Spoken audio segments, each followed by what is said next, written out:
ప్రకృతి చెప్పే కథలకి ఒక యూనిక్ వే ఉంటుంది కదా, వాటి కథల్ని అవే క్రియేట్ చేసుకుంటాయి. ఒక్కొక్క అలా ఒక్కో కథలానా?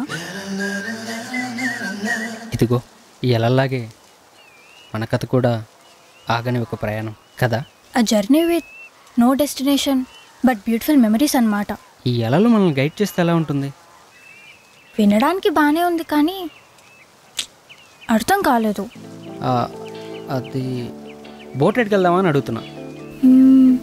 ఓకే, కానీ ఆ ప్రయాణంకి వెళ్ళే ముందు ఒక ప్రామిస్ చేసుకుందామా? ప్రామిసా? ఏంటది? ఆ ప్రయాణం ఎంతవరకు తీసుకెళ్తుందో, ఎలా తీసుకెళ్తుందో తెలీదు, కానీ అది ఎంత దూరమైనా కలిసి వెళ్దామా?